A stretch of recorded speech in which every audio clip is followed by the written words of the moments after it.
Hi, and welcome to video 8 of our series of 8 on what an 8 days it has actually been. So much material covered, hopefully so much learned and so much that's been helpful for you. And today in our final one, I'm going to be talking about achieving goals and why that's important and what you need to do to actually do that. Now, the first thing to know is that your brain loves goals. There's a part of your brain that specifically loves it, and you will feel happier if you're striving towards something in your life rather than just kind of bumbling through it, going to the day to day. So your brain loves them, they'll make you happier, so it's really important to have something, no matter what it is, that you're working towards. So the first question is, do you have one? Do you have anything in your life right now that you're actually working towards, no matter how small that might be? And if not, get something. Especially if you're going to be reading this, listening to this, let's work with something. So get a pen and paper and write down something now and go through these steps. So the thing about goal achievement that really makes a difference is that you have to believe that the goal that you're setting is actually achievable. And there's two parts to that. So the first part is that it has to actually be achievable in the realms of the universe. So it has to be kind of physically achievable and possible. And one of the ways to kind of check that is to ask somebody, is this kind of a realistic thing? Am I aiming in the right place here? And for example, if you're, a 4 foot tall, slender person, you're probably not going to make it as a professional basketball player. It's probably just not going to stack up for you. So it has to be believable for you, and it has to be having the right amount of stretch, okay? So they always need to be a little bit of a stretch or a stretch, and that's relative to the situation, okay, and to you. So for example, when I was unwell, when I had postnatal distress, PND, with my firstborn, the goals that I had for my day were very, very, very simple. So sleep baby, feed baby, that was it. And then when I got a little better, I could add, feed baby, sleep baby, and make dinner. So not audacious at all, but for that time in my life, those things were actually a real stretch. And having those as goals really helped me get through that day. And obviously when I'm in a different situation, for example, when I was lead coach and I had a team of coaches that I was developing, my goals for that role and that time in my life were completely different.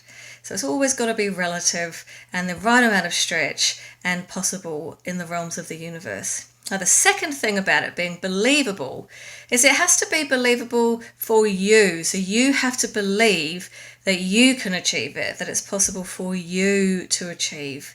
Not somebody else, but for you.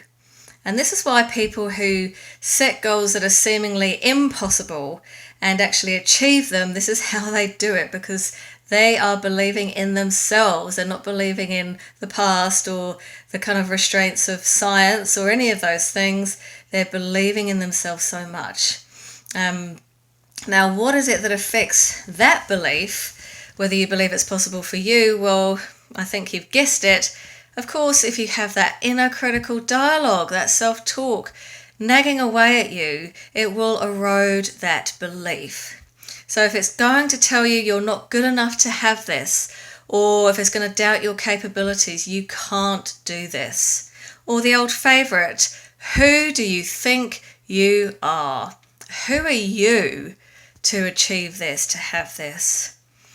And if you have that going on, I can guarantee that it is negatively associated with goal achievement. So in other words, you will not be achieving it if you're listening to that kind of dialogue.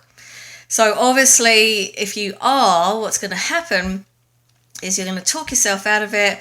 You're going to feel the fear of failure or even fear of success because you don't have a way of dealing with potential mistakes or failures. You don't have that inner coaching practice yet that you can support yourself and have your own back no matter what. And if you don't have that, then you're going to procrastinate, you're going to self-sabotage, you're going to get in your own way, and you won't be achieving what you want or what you intend. So it's so important. I talk about this concept of having your own back, of being able to support yourself no matter what. No matter what the mistakes, the failures, the setbacks, or even the successes are, that you have a way of supporting yourself and have your own back. So you need a self-talk revolution, which is of course why I've designed this whole e-course for you.